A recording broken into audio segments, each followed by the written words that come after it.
queridos ouvintes, sejam todos muito bem-vindos a mais um Brilha a Vossa Luz. Eu sou Jane Vasconcelos e hoje a gente tem convidado, uma convidada, a psicóloga Marlene Venâncio, e a gente vem falar sobre o tema suicídio na infância. A gente está trabalhando toda sexta-feira com convidados, falando sobre esse tema, né, aproveitando que é o Setembro Amarelo. Estamos trazendo, assim, informações, orientações, porque é o mês da prevenção do suicídio. Então, a gente vem nessa caminhada, trazendo esse olhar, esse trabalho para quebrar o tabu sobre esse tema. Um tema tão importante para a gente olhar, para a gente perceber. Então, a gente vem falar sobre o suicídio infantil. E também vou deixar para vocês aqui o WhatsApp da rádio, para quem quiser mandar alguma pergunta, a gente vai conseguir responder. Então, anotem aí, 41 99 51 61 278. Vou repetir, 41 995 16 12 78. Então, Marlene, seja muito bem-vinda, muito feliz de te receber aqui no Brilho a Vossa Luz. Então, eu queria que você se apresentasse um pouquinho, falasse do seu trabalho, falar quem é você na fila da evolução, né? Nesse momento aqui, nesse contexto. E desde já agradeço pela oportunidade de estar aqui falando sobre esse tema tão importante e relevante para nós, pais, educadores, evangelizadores, para todas as pessoas, né, que têm crianças, que convivem com crianças, ou trabalham com crianças também no movimento espírita, em escolas. Eu acho que serve para que todo mundo fique atento, né, para essa epidemia, né, mundial que assola todas as faixas, né, não só adultos, mas também, infelizmente, crianças. Então, seja muito bem-vinda. Bom dia a todos, é um prazer enorme estar novamente, né, na Rádio Espírita do Paraná, com você, Giane, com meu amigo querido Rodney, e com os ouvintes. Agradeço a oportunidade de verdade, de coração, que é um tema que é um alerta para que a gente abra realmente os olhos, para que a gente assimile e coloque em prática. Eu já sou psicóloga, trabalho já há 35 anos com famílias, na área da prevenção, do tratamento, nas diversas etapas de desenvolvimento. Então, como é que nós podemos lidar com os filhos nas diversas fases evolutivas dele, de acordo com a idade, como, por exemplo, quando começam a atuar os hormônios, os pais têm que mudar totalmente a forma de lidar com os filhos, e que vem trazendo muitos distúrbios, muitos transtornos, muita doença da depressão.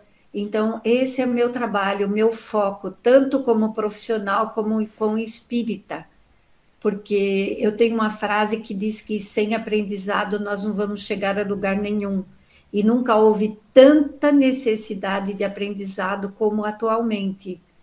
Então, nós precisamos, não só como espíritas, porque nós sabemos que nos ouvem outras pessoas de outras religiões, não importa a religião hoje, mas sim o aprendizado. E o espiritismo vai ensinar a transcendência, né, do corpo, do espírito, após o corpo físico, que vai fazer como se fosse uma prevenção dos pais saberem como lidar com a situação e tratar os filhos antes que chegue nesse extremo. Então, esse é o foco do meu trabalho.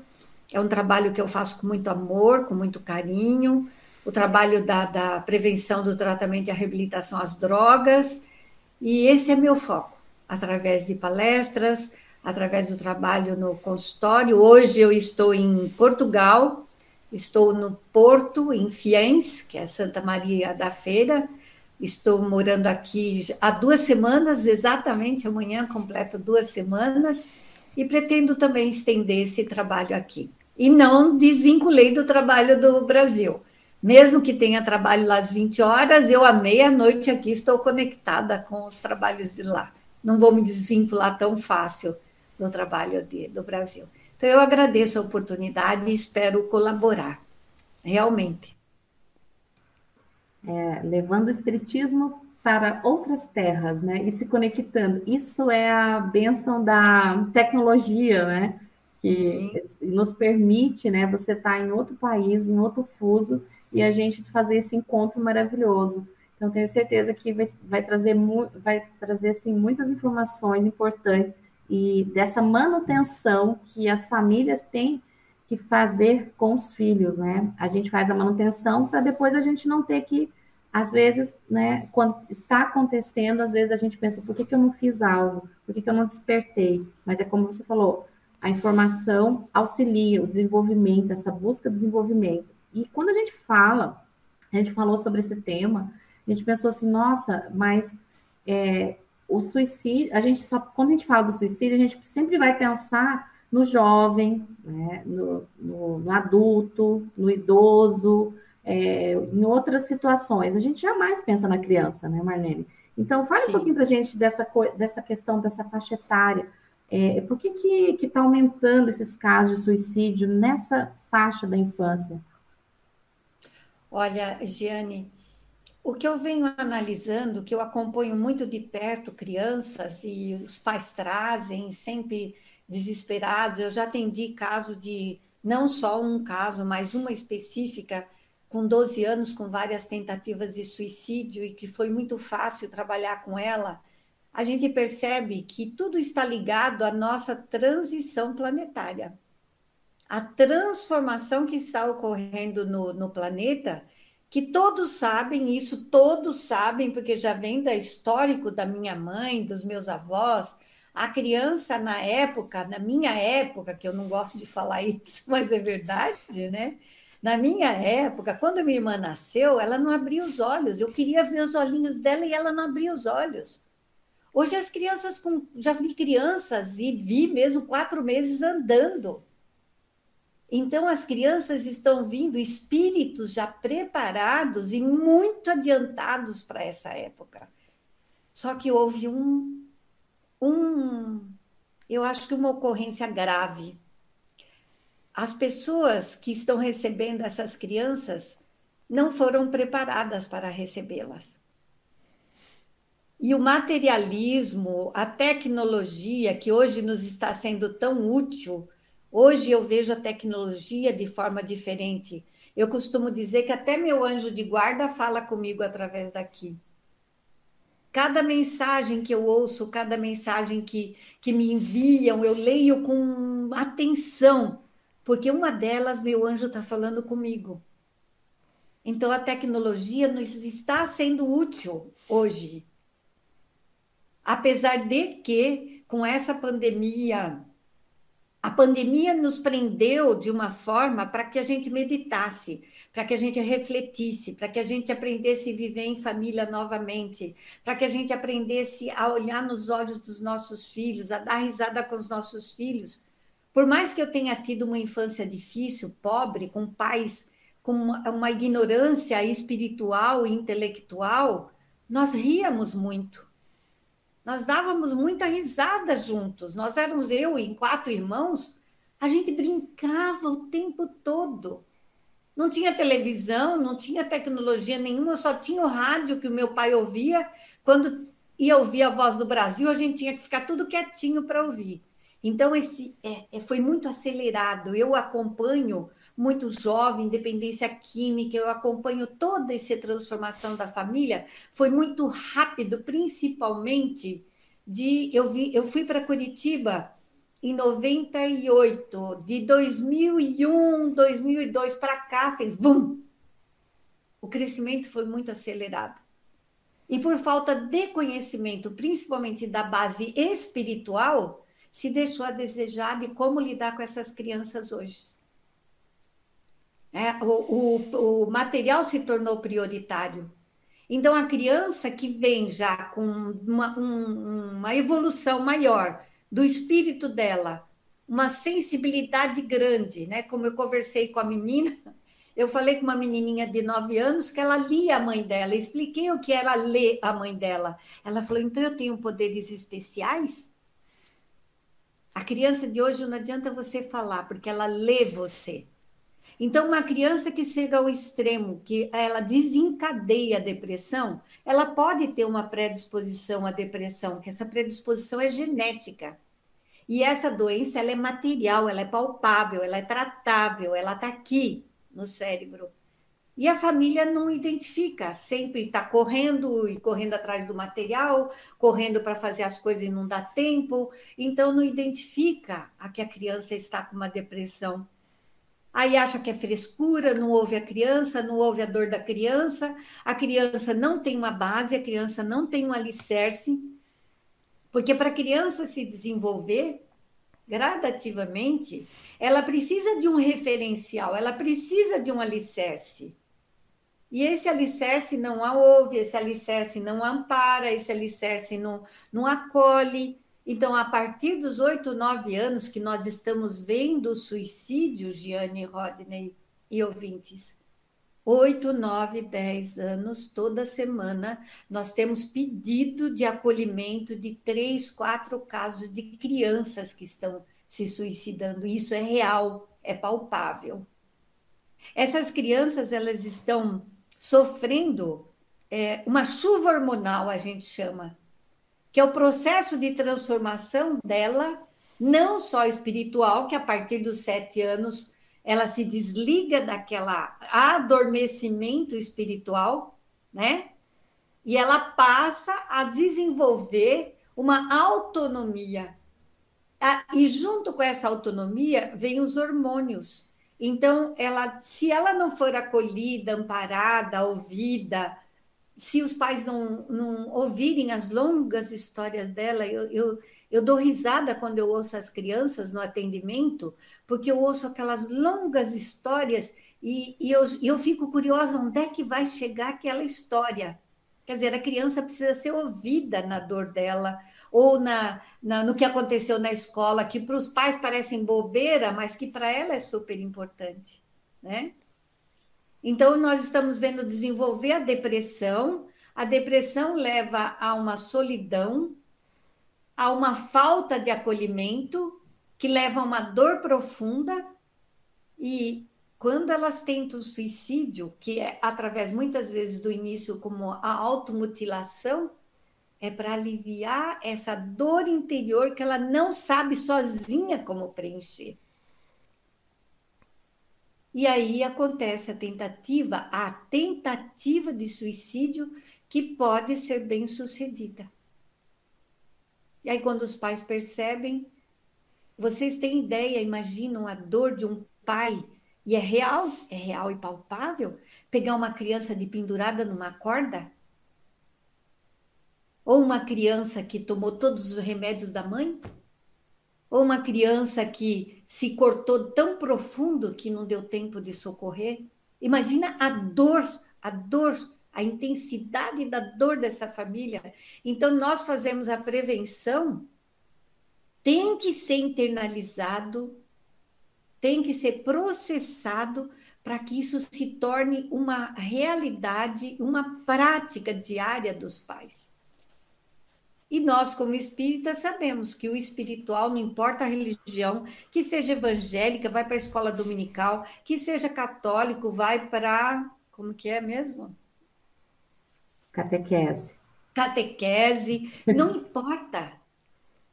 Vá para. Eu não fui criada em católica, por isso que eu precisei de saber. Então, não importa. A base espiritual faz com que ela tenha um alicerce sólido, que quando ela sente dor, se ela não tem o apoio dos pais, ela busca na crença. Eu busquei, porque eu fui criada em igreja evangélica, e todas as minhas dores eu buscava na oração. E eu tinha certeza que era ouvida. Então, eu desenvolvi a minha fé, que eu considero maravilhosa, quando desde criança eu pedia e eu era ouvida, eu era atendida. Então, essa é a base, o alicerce principal que tem que ser trabalhado atualmente, Giane. Eu sempre falo isso, sou da evangelização, e sempre falo para os pais que a evangelização é a imunidade espiritual das crianças. Mesmo em tempo de pandemia, mesmo online, a gente sabe que para muitos é difícil, é cansativo, mas é 1 hora por semana que as crianças, né, têm essa base. Isso dentro do nosso contexto espírita, mas eu acho importante sempre, né, evangelho no lar, oração com a criança. E quando você fala disso, realmente é chocante mesmo, pensar que uma criança está tão triste, ela está tão assim, invisível, essa dor dela está invisível para os outros, que ela chega nesse ponto, machuca bastante. E pensar, né, que a depressão está ali. Como que se dá essa depressão, Marlene, assim, em criança? Como que a gente identificaria, assim, nós? Eu falo sempre nós, porque, assim, a gente está observando o filho, uma criança que vem brincar na sua casa, você está lá na evangelização, talvez, no meu caso, eu sou professora, então a gente sempre está atento. Eu sempre penso também como esse adulto atento, é que a gente sempre tem que olhar o que está por trás dos comportamentos. Sempre a gente olha o contexto familiar, que você trouxe, muito essa questão que a família está desconectada nesse momento, em busca do material. E esquece que tem ali um serzinho, dentro do nosso contexto espírita, né? Um ser imortal, que carrega uma bagagem espiritual, que vem com necessidades, e que a gente precisa, muitas vezes, se transformar, né? Nós, pais, nós, todos que estamos aqui nesse momento, a gente precisa passar por uma transformação para a gente ajudar esse que vem sobre nossa tutela, né, dentro do nosso contexto familiar. Mas, assim, quando fala depressão em criança, a gente não concebe isso, porque a gente não pensa sobre isso, a gente pensa que depressão é só coisa de adulto. Aí, até o jovem, a gente resiste a perceber que ele está no estado depressivo, com uma tristeza mais prolongada.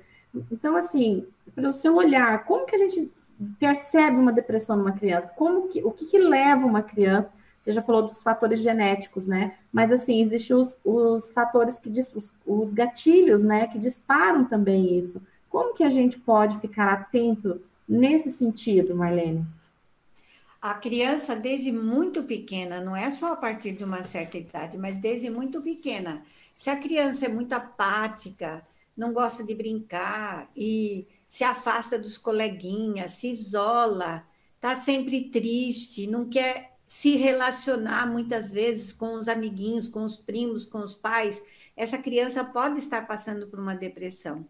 Então, levar a criança num neurologista, primeiramente, para ver se não há um distúrbio relacionado a essa depressão.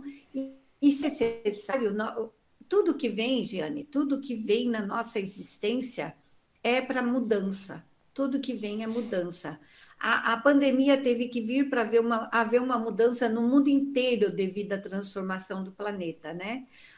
Os distúrbios das crianças, os distúrbios depressivos, é para alertarem os pais de que nós temos que perder o preconceito de psiquiatra é para louco, que psicólogo é para louco. Meu Deus, isso é da década de 40, 50, 60, 70. Não pode mais haver esse preconceito. O psicólogo, o psiquiatra é para quem quer ficar bem, para quem quer ficar melhor, para quem quer fazer melhor. Então, já viu que tem. E outra, a gente pensa já no alopático, na medicação alopática, né? Que é uma medicação que tem efeitos colaterais, é uma medicação que a pessoa acha que vai fazer mal, mas nós temos vários psiquiatras homeopatas que se tratar a criança no todo, se tratar a criança com a homeopatia, ela vai tratar o todo da criança. Tem os fitoterápicos também, que são remédios que não trazem efeitos colaterais, mas que a criança pode ter uma assessoria desde pequena para que ela não desenvolva, não siga com o desenvolvimento e a instalação da depressão geneticamente falando. Se ela já tem um histórico familiar, o cérebro dela já vai estar apresentando essa desconexão química, essa necessidade de ativar, porque é a falta da produção da serotonina no cérebro. Então, muitas vezes a gente pede para os pais, a criança tem que ter uma vida ativa, a criança tem que sair, a criança tem que andar de patins, a criança tem que andar no parque, a criança tem que brincar, a criança tem que pular, a criança tem que. Por quê? Porque ela está produzindo a serotonina no cérebro, já é um remédio próprio que ela tem no cérebro.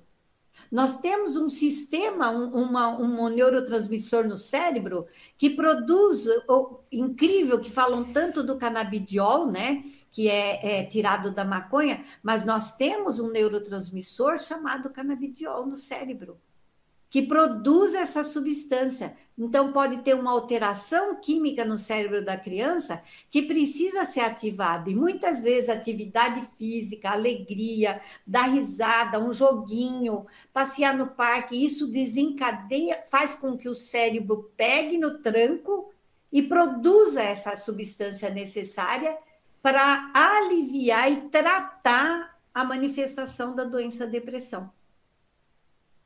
Então, é muito importante que os pais saibam que se já tem uma predisposição na família, isso fatalmente pode acontecer desde pequenininho. E observar o comportamento da criança. Ah, ele é assim mesmo. Não, ele não é assim mesmo. Ah, deixa quieto, pelo menos não está dando trabalho. Não, vamos ver por que a criança está muito quieta.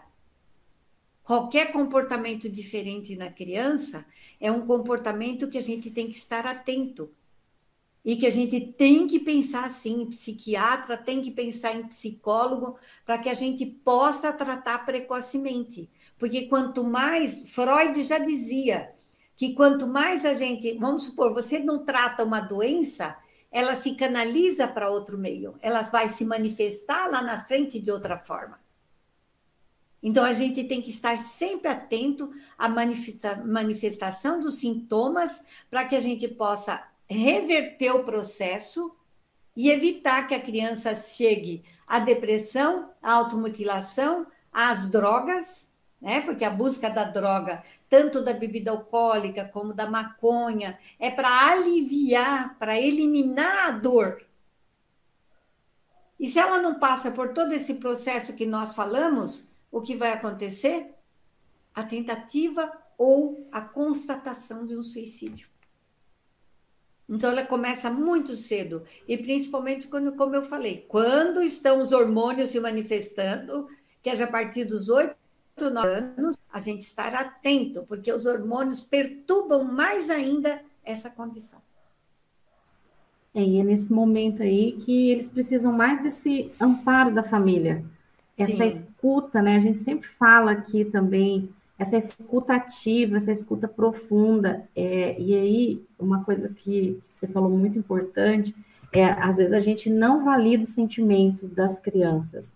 É claro que, como você trouxe seu contexto lá da sua infância, eu também tive o meu, o Roger também teve dele, cada ouvinte teve o seu. E a gente não foi estimulado a falar dos nossos sentimentos, e a gente vivenciou uma outra criação, né?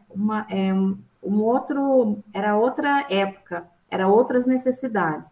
E agora a gente tem que pensar que essa geração é outra. Ela traz consigo outras necessidades. O mundo está muito diferente, né? Em questões, a gente já falou da tecnologia, em questão de estímulo, em questão de tudo isso. Mas a criança, ela precisa, nessa primeira fase, né? O espírito está retornando, ele precisa muito do amparo da família, ele precisa que a família escute, que a família entenda, que a família valide o que ele está sentindo. Eu sempre falo isso para os pais, né? Ouça, dê atenção, esteja presente nessa fala com a criança, porque muitas vezes a criança faz interpretações equivocadas, porque ela ainda não está com o cérebro desenvolvido ainda. E aí, às vezes, ela entende, lá está acontecendo uma separação na família. E aí, ninguém explica nada para a criança, ninguém fala o motivo. A criança, ela faz aquela interpretação, ela pensa assim, eu sou culpado dessa separação, eu sou culpado dessas brigas, porque ninguém olha nos seus olhos, né, abaixa, no caso, dependendo do tamanho da criança, fala assim, ó, você é filho, você não, né, esse é um outro contexto, a gente não lembra da criança. E muitas vezes acontece nessas questões familiares de um ou outro usar a criança como escudo. E para a criança é demais isso. Isso causa dor, causa sofrimento. Os lutos também eu percebo que há uma dificuldade da família falar com a criança sobre aquele que partiu. Isso também eu percebo assim que depende da base religiosa. Nós estamos aqui falando num contexto espírita, mas como a gente sabe, a gente está tem todos os tipos de crenças, de religiões, e cada um tem sua base. Mas fale para a criança, converse com a criança, desde pequenininho falando para ela, porque ela entende aí, ela consegue interpretar melhor. Mas se a gente omite, se a gente fala, isso não é problema seu, como você disse, não, tristeza por quê? Você é criança, você tem tudo. Então a gente usa essas falas, claro que a gente não usa essas falas a gente usa geralmente por falta de desconhecimento.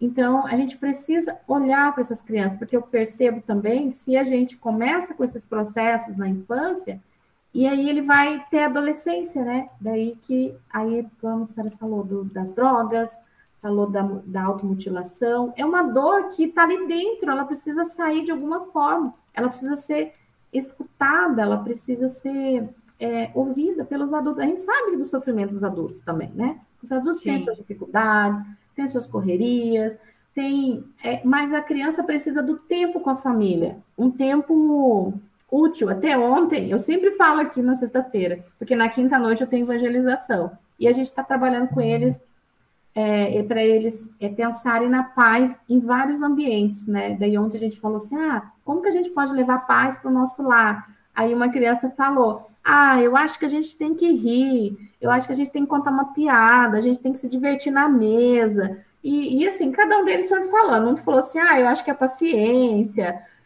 aí outro respiração. Eles têm, gente, a solução para tudo.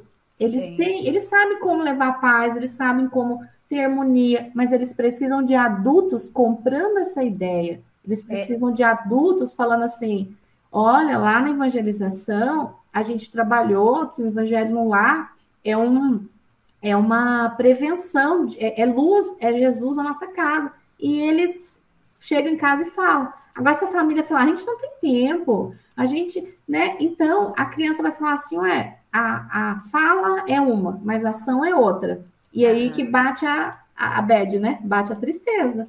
Porque ela está tentando entender o mundo, mas os adultos falam uma coisa e faz outra. Então, eu acho que nós somos responsáveis para olhar essas crianças, olhar esses jovens, porque a gente também já foi criança.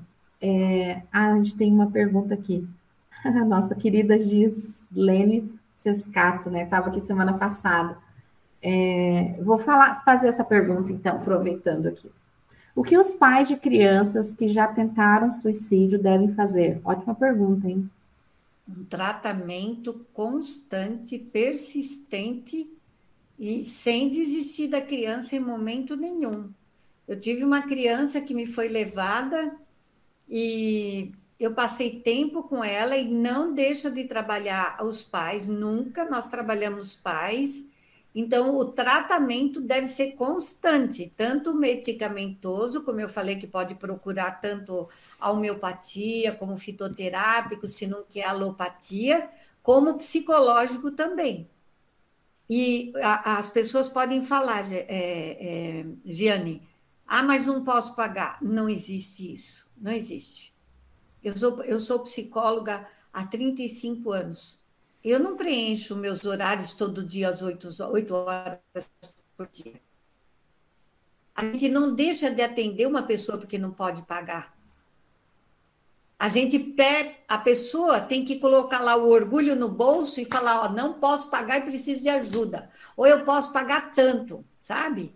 E valorizar, porque a gente percebe que muitas vezes as pessoas que a gente não cobra são as que desistem mais rápido. Quer dizer, não é porque não pode pagar, não quer tratar. E aí a gente entra de encontro com essa pessoa que fez a pergunta para saber também, com o que você falou um pouco antes na tua fala. Nós temos um processo que é a nossa criança interior ferida. Quando a criança não é ouvida, quando a criança não é acolhida, quando a criança se sente culpado da desgraça da família, de todos os problemas dos pais, ela grava dentro de si que ela é responsável por tudo aquilo. E essa criança interior ferida, ela cresce junto com a gente. Então, na hora de eu atuar perante a vida, perante o marido, perante a esposa, perante um chefe, perante um filho, eu vou trazer essa criança interior ferida. E se eu não tratar essa criança interior ferida, eu não vou saber acolher a dor do meu filho, porque é dor demais para mim. É por isso que é tão importante a orientação com os pais quando se trata a criança. É muito fácil. Há muitos anos atrás, eu vi um toquinho assim de 5 anos, que eu estava no meu consultório, né, ainda era no centro de Curitiba, e eu vi o pai trazer aquele toquinho que mal subia a escada, de tão pequenininho que era, entregou lá para a psicóloga e foi embora. Eu falei, meu Deus, ele entregou o problema aqui, foi embora, se mandou. Né? E eu fico pensando que muitas vezes o profissional só atende a criança é muito fácil de você lidar, de você moldar, de você melhorar. Só e o contexto, e o alicerce. A parede está prejudicada, está rachada, é fácil de consertar. Mas se eu não fortalecer, se eu não fortalecer a base, o alicerce, a parede vai rachar novamente. Então, muitas vezes, os pais acabam evitando entrar em contato com a dor da criança, com o problema da criança, com a manifestação. A criança ou qualquer patologia que nos é apresentado é a manifestação da doença familiar. E eu percebo, e eu tenho famílias que fizeram depoimento que me permitiram até divulgar o depoimento, para vocês terem uma ideia. O problema era gravíssimo de um filho de 16 anos começando a cheirar cocaína, que achou que para ele estava tudo bem, que o futuro não importava para ele, e ele não quis tratar. Eu falei, tudo bem. Eu falei, vocês confiam em mim, então vamos trabalhar com vocês. A mudança da família foi tão grande, tão grande, tão grande, que ela gravou um depoimento para poder ir, se tornou espírita. Né? Porque a gente encaminha. Eu sou profissional e é dito claramente que eu sou psicóloga e espírita, ou eu sou espírita psicóloga, né? Então, isso é claro, e as pessoas me procuram por isso. Então, para mim, é muito claro e evidente indicar o evangelho no lar, indicar como profissional, porque a maior parte que me procuram ou são simpatizantes do espiritismo ou espíritas. E hoje eles frequentam a casa espírita, os filhos frequentam, eles frequentam. Então, o que esses pais tiveram coragem? De encarar aquela criança interior ferida e tratar aquela criança neles. Porque se eu trato a minha criança interior ferida, eu vou saber acolher a dor do meu filho. Senão, eu não vou ter coragem de encarar a dor do meu filho, porque eu não sei lidar com a minha própria dor. Dá para entender a gravidade da situação? Muito. Nossa, muito. É muito, cada vez fica mais claro para a gente, né? Como a doutrina espírita é consoladora e ela é essa base que nos auxilia, né? Nessa encarnação aí. E eu vejo muito isso, né? Para a gente fazer a manutenção da família. Que a família, como você falou do mundo de regeneração, né?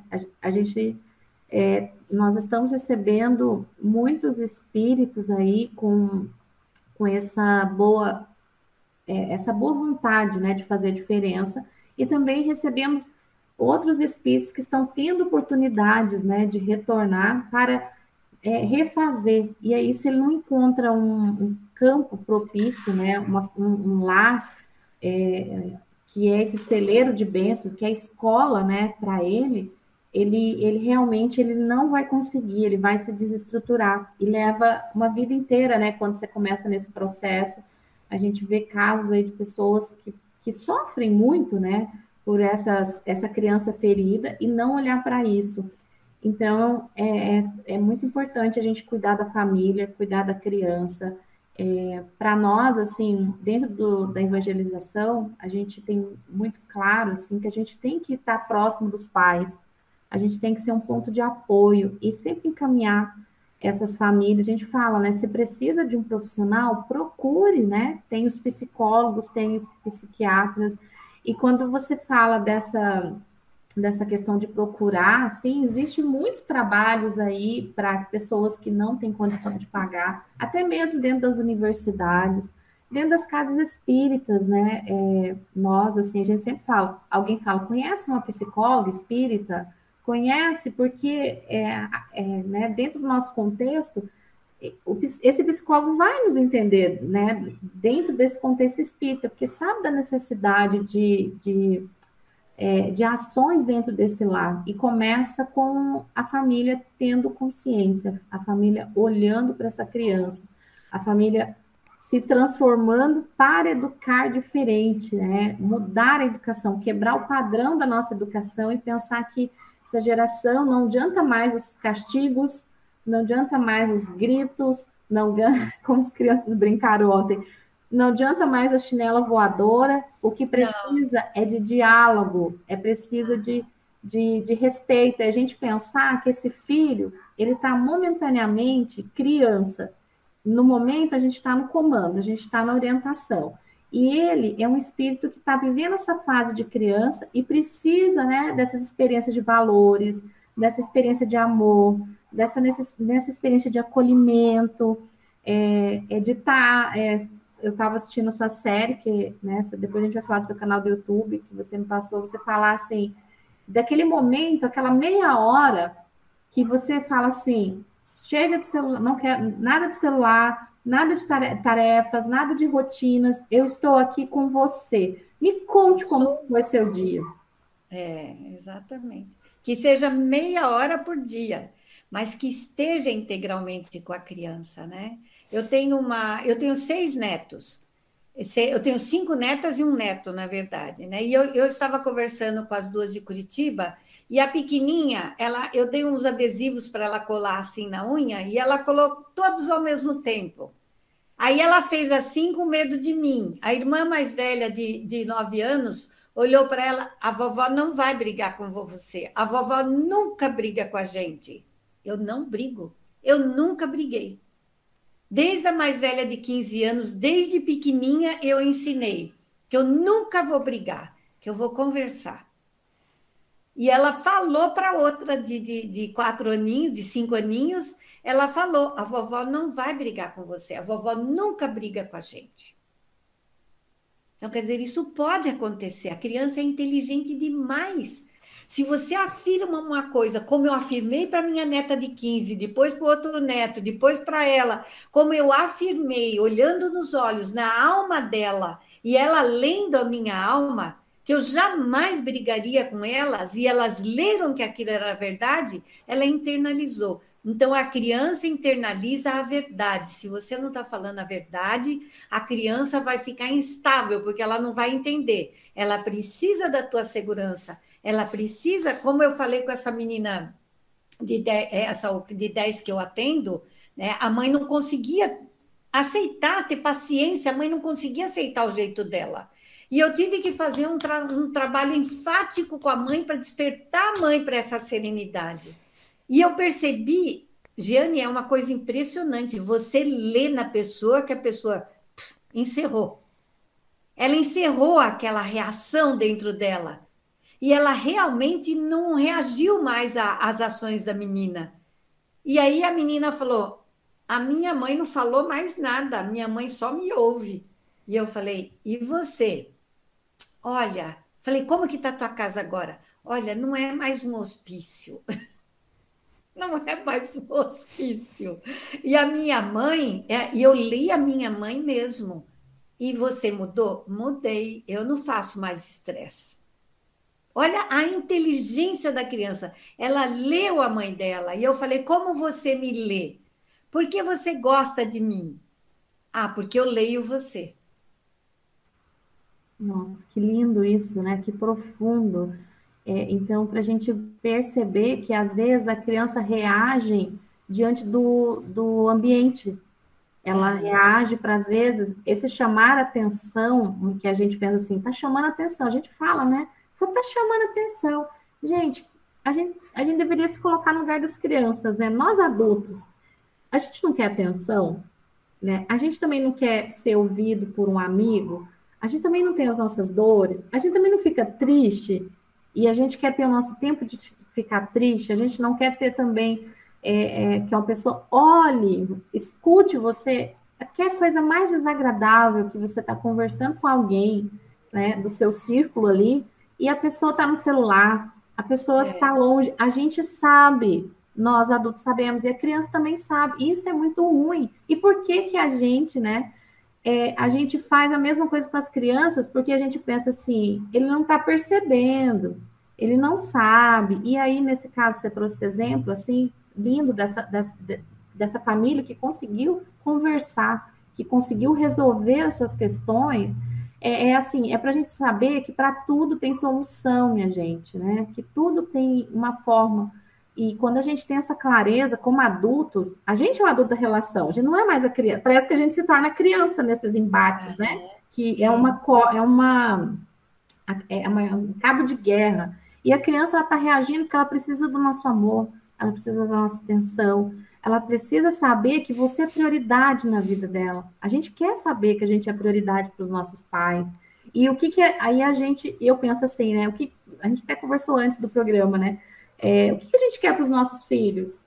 O que você quer para os seus filhos, para suas netas? Que eles sejam a melhor versão deles, que eles sejam felizes, que eles não sofram.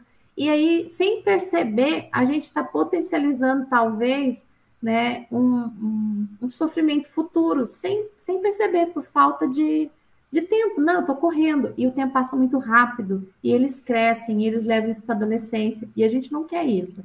A gente quer começar tratar, né, nessa infância, olhar para essa infância e a gente valorizar também o que é importante, né, Marlene? Qual que é mais importante dentro do nosso contexto aqui, como espíritos imortais? É o ser ou o ter? Ah, claro que é o ser, né? Porque essa década, essa época de agora é de ter. E existe um fator muito, muito, muito importante que eu não posso deixar de falar também, para todos os pais que estão nos ouvindo, que hoje há uma permissividade para a criança não dar trabalho, eu permito tudo, eu dou tudo, eu faço tudo.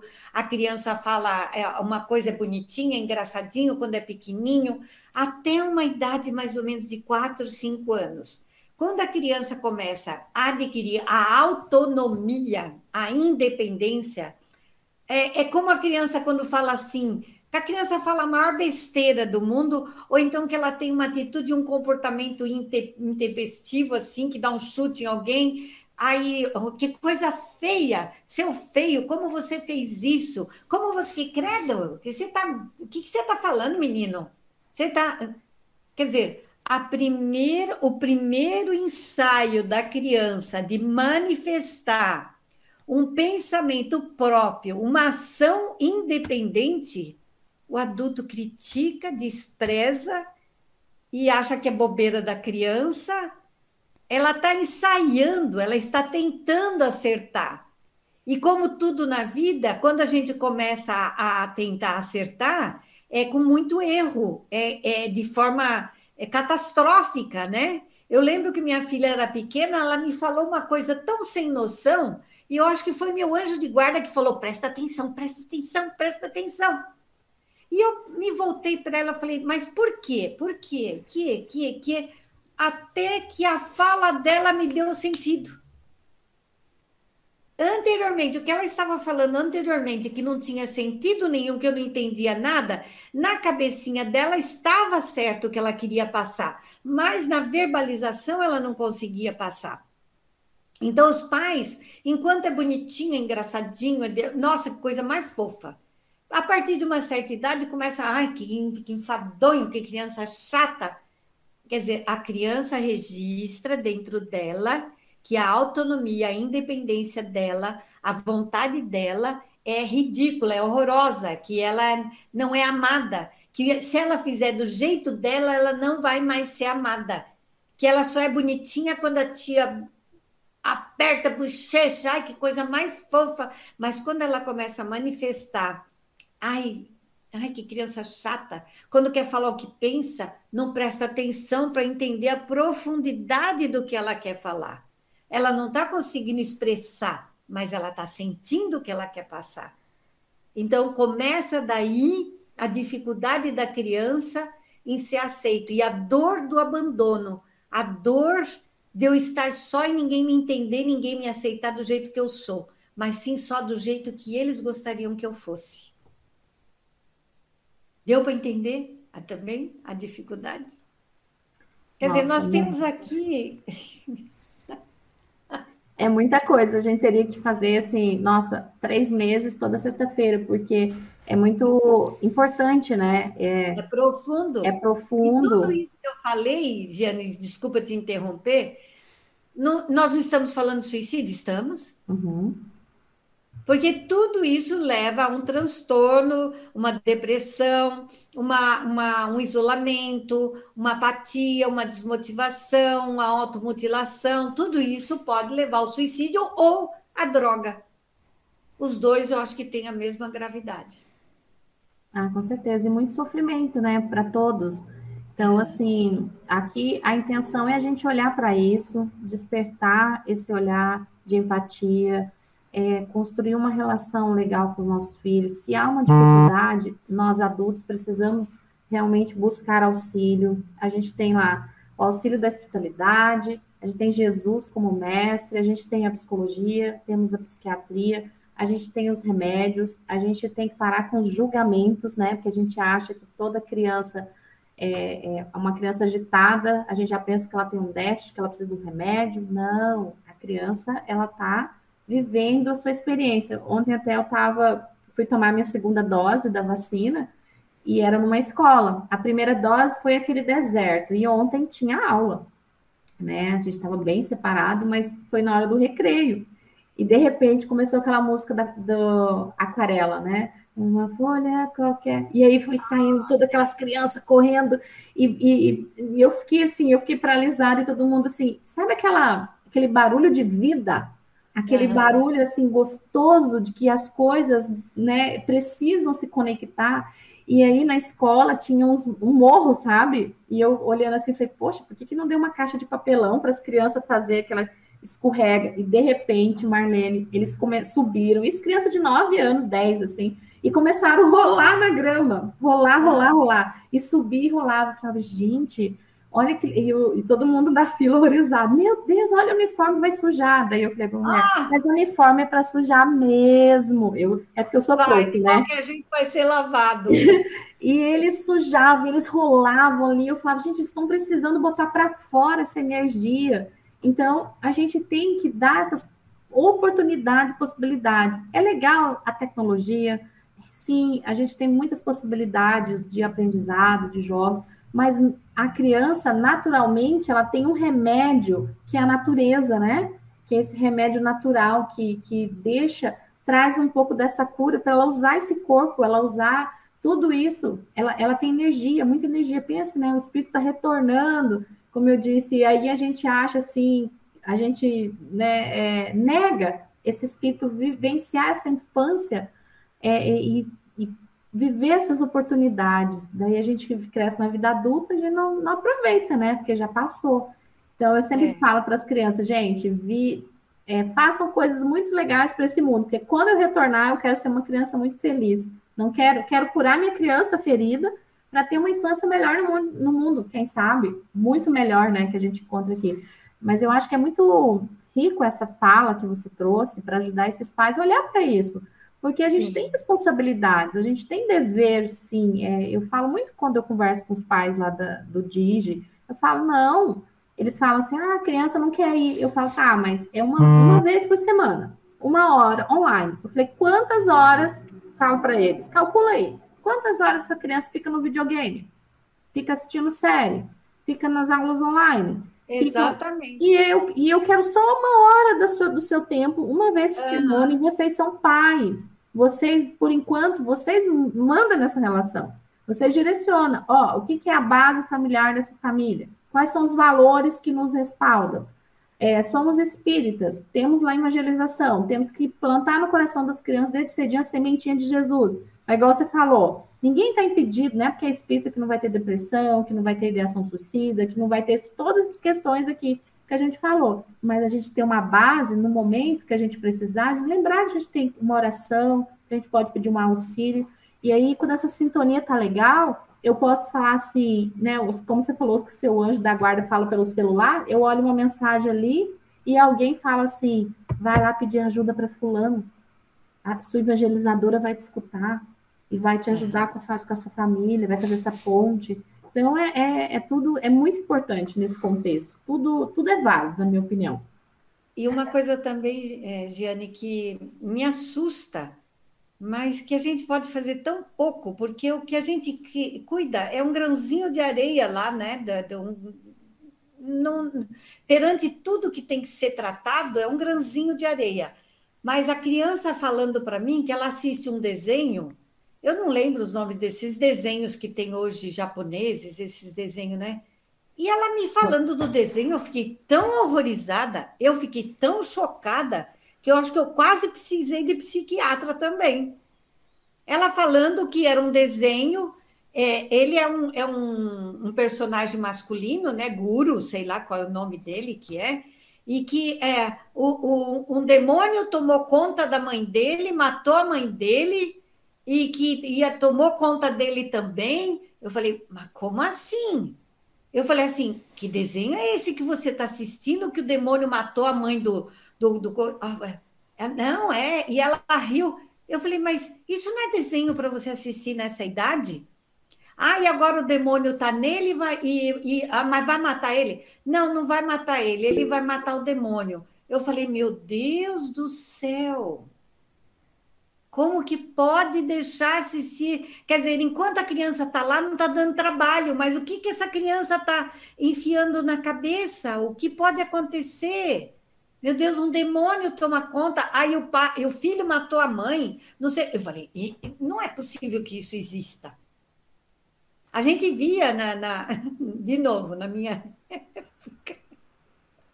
o pica-pau, né, o Pernalonga. Hoje, como adulto, que a gente vê o quanto eles eram maldosos, mas a maldade deles não chega aos pés do que existe hoje. E eu achava o pica-pau super mal, hein? Porque eu tinha medo do pica-pau. Eu falava, gente, como o pica-pau é mal, meu Deus! Imagina agora, né? Então, realmente, a gente tem que ficar atento ao que os nossos filhos estão sendo expostos, né? Na mídia e tudo mais. O Rodney quer falar. Fale, Rodney. Olá, pessoal, tá impressionante aí a repercussão, né? É lógico que a gente vai conseguir trazer todas as perguntas, todas as questões aqui, mas há muito agradecimento das pessoas que estão acompanhando pela rádio. Porém, doutora Marlene, antes mesmo de até a Gislene mandou aqui uma questão, mas é justamente o que eu ia abordar aqui também. Eu tenho acompanhado também a questão de crianças que foram vítimas de violência sexual, né? E ali a gente tem acompanhado que acontece dentro do próprio lar pelo pai, ou por um parente bem próximo, ou até mesmo vizinho, né? Nesse caso, assim, o que pode fazer o responsável que identifica isso, né? Como o responsável. E também eu tive um caso específico quando eu trabalhava num posto de saúde que ele era junto com na mesma estrutura em que tinha uma escola municipal. E eu lembro muito bem de um caso específico em que a professora nos procurou no posto de saúde porque ela verificou a mudança de comportamento de três irmãos. Três irmãos. E esses três irmãos, eles moravam numa casa em frente ao nosso posto de saúde, o qual nós já estávamos monitorando a conduta do pai, que em dia de calor se trancava toda a casa com as crianças dentro, né? Então aí foi um fato que realmente elas trouxeram para nós, e o médico que estava ali dentro do nosso posto de saúde conversando, e aí foi dado todo o seguimento com caso na polícia e tudo mais, tá? Então foi até retirado do pai, as crianças foram encaminhadas por um abrigo. Olha, Rodney, é tão grave a situação, e pelo que a gente percebe, não vai terminar, não vai parar de acontecer. Então, como a gente pode lidar com a situação? Eu percebo uma coisa, eu trato de pacientes adultos que sofreram agressões físicas, sexuais na infância, e que os pais, para não expor, por vergonha, deixaram de acreditar na criança, ou até culpam que é culpa da criança. Ou então, porque foi por parte de um parente, não fazer nada para não expor em público. E aí eu fico pensando, cadê a leoa que existe dentro da mãe, que todo mundo falava? Onde está essa leoa que vai defender a sua cria a qualquer custo?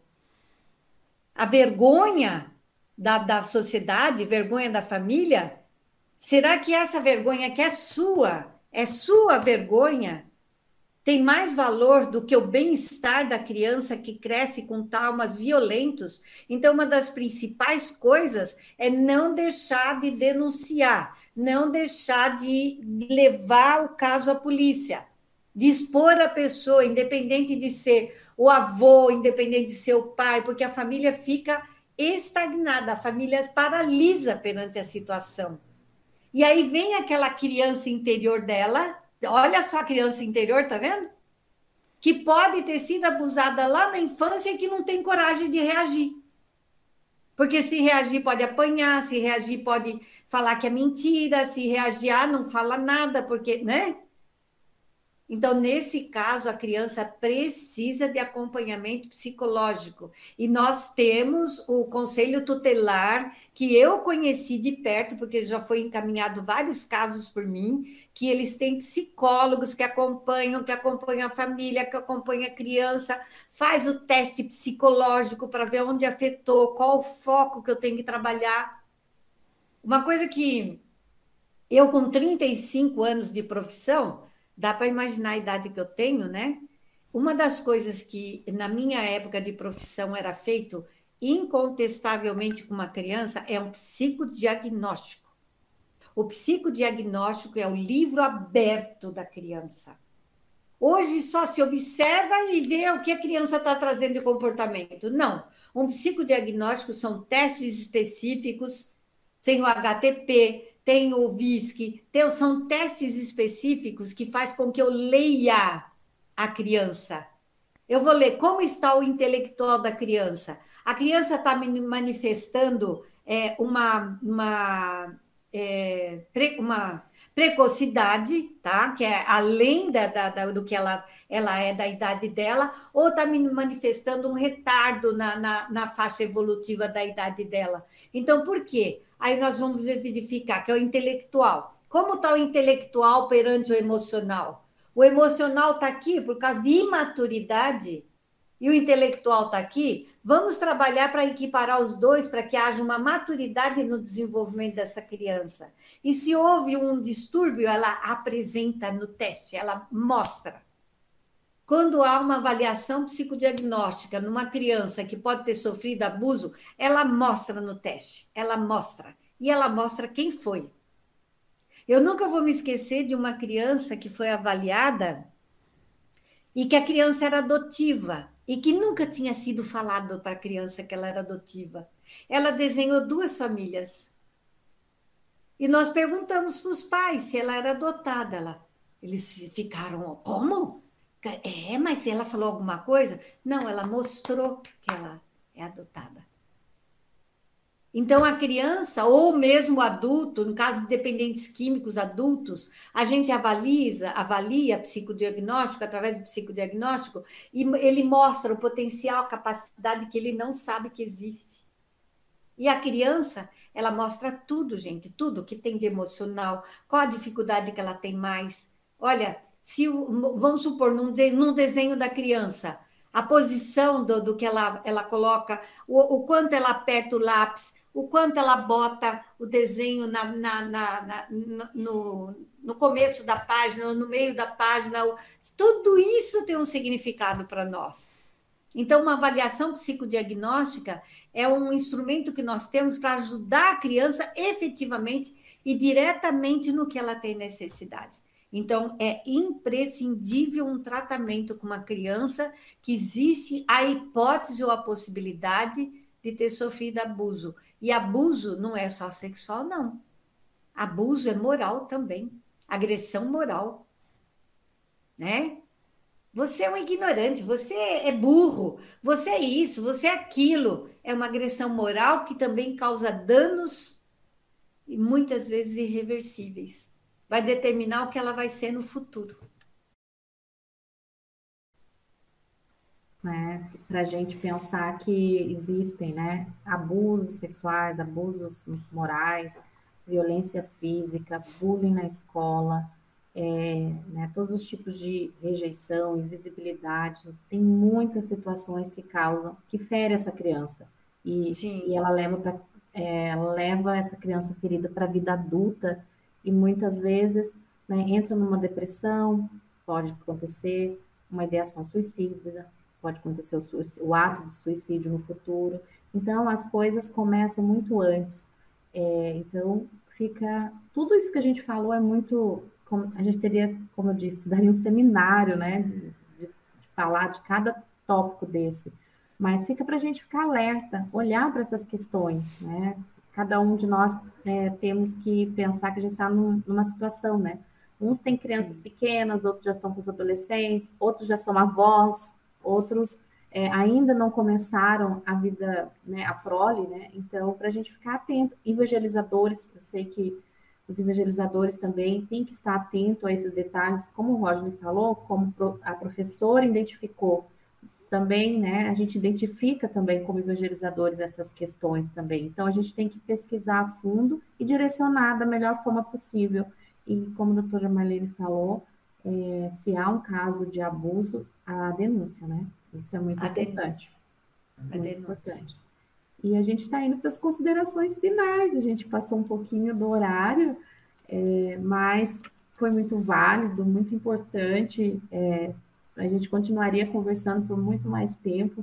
Esse tema é um tema, né, muito útil e então queria agradecer a presença, né, de todos os ouvintes, da doutora Marlene por ter aceitado nosso convite. Está lá em Portugal fazendo o processo de mudança, mas mesmo assim gentilmente veio falar conosco e depois a gente vai ter a reprise do programa em outros horários, né, Rodney? Você vai estar colocando em outros horários para essa divulgação. E a senhora queria deixar alguma mensagem para essas famílias, para as crianças, deixar alguma mensagem para a gente, né, Marlene?